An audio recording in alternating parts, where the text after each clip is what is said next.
ನಮಸ್ಕಾರ ಸ್ನೇಹಿತರೆ, ಕರ್ನಾಟಕ ಮ್ಯಾಟರ್ಸ್ಗೆ ಮತ್ತೊಮ್ಮೆ ಸ್ವಾಗತ. ರಾಜಕೀಯದಲ್ಲಿ ಶತ್ರುವಿನ ಶತ್ರು ಮಿತ್ರ ಅನ್ನೋ ಮಾತಿದೆ. ಆದರೆ ಎಣ್ಣೆ ಸೀಗೆಕಾಯಿ ಥರ ಇರೋ ಬಿಜೆಪಿ ಮತ್ತು ಕಾಂಗ್ರೆಸ್ ಒಂದಾಗೋಕೆ ಸಾಧ್ಯನಾ? ಖಂಡಿತ ಸಾಧ್ಯ. ಇದು ಬೇರೆಲ್ಲೂ ಅಲ್ಲ, ನಮ್ಮ ಪಕ್ಕದ ರಾಜ್ಯ ಮಹಾರಾಷ್ಟ್ರದಲ್ಲೇ ನಡೆದಿದೆ. ಅಧಿಕಾರಕ್ಕಾಗಿ ಬಿಜೆಪಿ ಮತ್ತು ಕಾಂಗ್ರೆಸ್ ಕೈ ಜೋಡಿಸಿರೋದು ಈಗ ರಾಜ್ಯ ರಾಜಕೀಯದಲ್ಲಿ ಭೂಕಂಪವನ್ನೇ ಸೃಷ್ಟಿ ಮಾಡಿದೆ. ಅಷ್ಟೇ ಅಲ್ಲ, ಇನ್ನೊಂದು ಕಡೆ ಬಿಜೆಪಿ ಅಸಾದುದ್ದೀನ್ ಓವೈಸಿ ಅವರ ಎಐಎಂಐಎಂ ಪಕ್ಷದ ಜೊತೆಗೂ ಮೈತ್ರಿ ಮಾಡಿಕೊಂಡಿದೆ. ಏನಿದು ವಿಚಿತ್ರ ಬೆಳವಣಿಗೆ? ಕಾಂಗ್ರೆಸ್ ಮುಕ್ತ ಭಾರತ ಅಂತ ಹೇಳೋ ಬಿಜೆಪಿ ಹೀಗೆ ಮಾಡಿದ್ಯಾಕೆ? ಇದಕ್ಕೆ ಮಹಾರಾಷ್ಟ್ರ ಮುಖ್ಯಮಂತ್ರಿ ದೇವೇಂದ್ರ ಫಡ್ನವೀಸ್ ರಿಯಾಕ್ಷನ್ ಏನು? ಬನ್ನಿ ಇವತ್ತಿನ ವಿಡಿಯೋದಲ್ಲಿ ಈ ಇಂಟ್ರೆಸ್ಟಿಂಗ್ ಪಾಲಿಟಿಕ್ಸ್ ಬಗ್ಗೆ ಕಂಪ್ಲೀಟ್ ಆಗಿ ತಿಳ್ಕೊಳ್ಳೋಣ.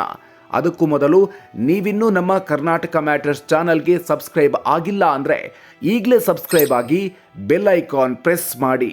ಶಿವಸೇನೆಯನ್ನು ಸೋಲಿಸಲು ಒಂದಾದ ಬಿಜೆಪಿ ಕಾಂಗ್ರೆಸ್. ಸ್ನೇಹಿತರೆ, ಮೊದಲನೇ ಸುದ್ದಿ ಬಂದಿರೋದು ಮಹಾರಾಷ್ಟ್ರದ ಥಾಣೆ ಜಿಲ್ಲೆಯ ಅಂಬರ್ನಾಥ್ ನಗರಸಭೆಯಿಂದ. ಇಲ್ಲಿ ಇತ್ತೀಚೆಗೆ ನಡೆದ ಚುನಾವಣೆಯಲ್ಲಿ ಏಕನಾಥ್ ಶಿಂದೆ ಬಣದ ಶಿವಸೇನೆ ಅತಿದೊಡ್ಡ ಪಕ್ಷವಾಗಿ ಹೊರಹೊಮ್ಮಿತ್ತು. 60 ಸ್ಥಾನಗಳಲ್ಲಿ 27 ಸ್ಥಾನಗಳನ್ನು ಗೆದ್ದುಕೊಂಡಿತ್ತು. ಆದರೆ ಬಹುಮತಕ್ಕೆ 4 ಸೀಟುಗಳು ಕಡಿಮೆ ಬಿದ್ದಿದ್ವು. ಇದನ್ನೇ ಚಾನ್ಸ್ ಆಗಿ ತೆಗೆದುಕೊಂಡ ಬಿಜೆಪಿ ಅಧಿಕಾರ ಹಿಡಿಲೇಬೇಕು ಅಂತ ಪ್ಲಾನ್ ಮಾಡಿ ಅಲ್ಲಿನ ಸ್ಥಳೀಯ ಕಾಂಗ್ರೆಸ್ ಸದಸ್ಯರ ಜೊತೆ ಕೈ ಜೋಡಿಸಿದೆ. ಹೌದು, ಅಂಬರ್ನಾಥ್ನಲ್ಲಿ 14 ಸ್ಥಾನಗಳನ್ನು ಹೊಂದಿದ್ದ ಬಿಜೆಪಿ ಮತ್ತು 12 ಸೀಟ್ಗಳನ್ನು ಹೊಂದಿದ್ದ ಕಾಂಗ್ರೆಸ್ ಕೈ ಜೋಡಿಸಿವೆ. ಇದರ ಜೊತೆಗೆ ಅಜಿತ್ ಪವಾರ್ ಬಣದ ಎನ್ಸಿಪಿ ಒಂದಾಗಿ ಅಂಬರ್ನಾಥ ವಿಕಾಸ್ ಅಘಾಡಿಯನ್ನು ಮೈತ್ರಿ ಮಾಡಿಕೊಂಡಿವೆ.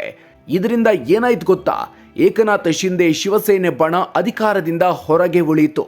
ಬಿಜೆಪಿ ಅಭ್ಯರ್ಥಿ ತೇಜಸ್ವಿ ಕರಂಜುಲೆ ಇಲ್ಲಿನ ಅಧ್ಯಕ್ಷೆಯಾಗಿ ಆಯ್ಕೆಯಾದ್ರು. ವಿಚಿತ್ರ ಅಂದ್ರೆ, ಮಹಾರಾಷ್ಟ್ರದಲ್ಲಿ ಮಹಾಯುತಿ ಮೈತ್ರಿಕೂಟ ಅಧಿಕಾರದಲ್ಲಿದೆ. ಈ ಮೈತ್ರಿಕೂಟದಲ್ಲಿ ಏಕನಾಥ್ ಶಿಂದೆ ಶಿವಸೇನೆಯೂ ಇದೆ. ಆದರೆ ಇದೇ ಶಿವಸೇನೆಯನ್ನ ಅಧಿಕಾರದಿಂದ ದೂರ ಇಡಲು ಬಿಜೆಪಿ ತನ್ನ ಆಜನ್ಮ ವೈರಿಗಳ ಜೊತೆ ಕೈ ಜೋಡಿಸಿದೆ. ಅಕೋಟ್ನಲ್ಲಿ ಓವೈಸಿ ಪಾರ್ಟಿ ಜೊತೆ ಬಿಜೆಪಿ ದೋಸ್ತಿ. ಸ್ನೇಹಿತರೆ, ಅಂಬರ್ನಾಥ್ ಕಥೆ ಒಂದಾದ್ರೆ, ಅಕೋಲಾ ಜಿಲ್ಲೆಯ ಅಕೋಟ್ನಲ್ಲಿ ಇನ್ನೂ ವಿಚಿತ್ರ ನಡೆದಿದೆ. ಅಲ್ಲಿ ಬಿಜೆಪಿ ಅಧಿಕಾರ ಹಿಡಿಯೋಕೆ ಅಸಾದುದ್ದೀನ್ ಓವೈಸಿ ಅವರ ಎಐಎಂಐಎಂ ಪಕ್ಷದ ಜೊತೆ ಮೈತ್ರಿ ಮಾಡಿಕೊಂಡಿದೆ. ಅಲ್ಲಿ ಬಿಜೆಪಿ 11 ಸೀಟು ಗೆದ್ದಿದ್ರೆ ಎಐಎಂಐಎಂ 5 ಸೀಟ್ ಗೆದ್ದಿತ್ತು. ಇವರಿಬ್ಬರು ಸೇರಿ ಬೇರೆ ಪಕ್ಷಗಳ ಬೆಂಬಲವನ್ನ ತಗೊಂಡು ಅಕೋಟ್ ವಿಕಾಸ್ ಮಂಚ್ ಅಂತ ಮಾಡಿ ಅಲ್ಲಿಯೂ ಬಿಜೆಪಿ ಅಧ್ಯಕ್ಷ ಪಟ್ಟವನ್ನ ತನ್ನದಾಗಿಸಿಕೊಂಡಿದೆ. ಸಿಎಂ ದೇವೇಂದ್ರ ಫಡ್ನವೀಸ್ ಕೆಂಡಾಮಂಡಲ. ಈ ಸುದ್ದಿ ಟಿವಿಯಲ್ಲಿ ಬರ್ತಿದ್ದಂಗೆ ಮಹಾರಾಷ್ಟ್ರ ರಾಜಕೀಯದಲ್ಲಿ ಅಲ್ಲೋಲ ಕಲ್ಲೋಲ ಶುರುವಾಗಿದೆ. ಸಿಎಂ ದೇವೇಂದ್ರ ಫಡ್ನವೀಸ್ ಫುಲ್ ಗರಂ ಆಗಿದ್ದಾರೆ. ಕಾಂಗ್ರೆಸ್ ಅಥವಾ ಎಐಎಂಐಎಂ ಜೊತೆ ಮೈತ್ರಿ ಮಾಡಿಕೊಳ್ಳೋದು ನಮ್ಮ ಪಕ್ಷದ ಸಿದ್ಧಾಂತಕ್ಕೆ ವಿರುದ್ಧ. ಅದನ್ನು ನಾವು ಒಪ್ಪಲ್ಲ ಅಂತ ಫಡ್ನವೀಸ್ ಖಡಕ್ ಆಗಿ ಹೇಳಿದ್ದಾರೆ. ಅಷ್ಟೇ ಅಲ್ಲ, ಯಾವ ಲೋಕಲ್ ಲೀಡರ್ ಈ ರೀತಿ ಡಿಸಿಷನ್ ತಗೊಂಡಿದ್ದಾರೋ ಅವರ ವಿರುದ್ಧ ಶಿಸ್ತು ಕ್ರಮ ಜರುಗಿಸ್ತೀವಿ, ತಕ್ಷಣವೇ ಈ ಮೈತ್ರಿಯನ್ನ ಮುರಿಬೇಕು ಅಂತ ಫಡ್ನವೀಸ್ ವಾರ್ನಿಂಗ್ ಕೊಟ್ಟಿದ್ದಾರೆ. ಇತ ಕಾಂಗ್ರೆಸ್ ಕೂಡ ಸುಮ್ಮನೆ ಕೂತಿಲ್ಲ. ಬಿಜೆಪಿ ಜೊತೆ ಸೇರಿದ ಅಂಬರ್ನಾಥ್ ಬ್ಲಾಕ್ ಕಾಂಗ್ರೆಸ್ ಅಧ್ಯಕ್ಷ ಪ್ರದೀಪ್ ಪಾಟೀಲ್ ಮತ್ತು 12 ಜನ ನಗರಸಭೆ ಸದಸ್ಯರನ್ನ ಕಾಂಗ್ರೆಸ್ ಪಕ್ಷದಿಂದಲೇ ಅಮಾನತು ಮಾಡಿದೆ. ಇದು ಶಿಸ್ತು ಉಲ್ಲಂಘನೆ ಅಂತ ಮಹಾರಾಷ್ಟ್ರ ಕಾಂಗ್ರೆಸ್ ಹೇಳಿದೆ.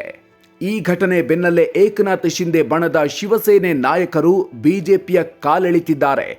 ಒಂದು ಕಡೆ ದೇಶವನ್ನ ಕಾಂಗ್ರೆಸ್ ಮುಕ್ತ ಮಾಡ್ತೀವಿ ಅಂತೀರಾ, ಇನ್ನೊಂದು ಕಡೆಗೆ ಅಧಿಕಾರಕ್ಕಾಗಿ ಅವರ ಜೊತೆಗೆ ಸೇರ್ತೀರಾ.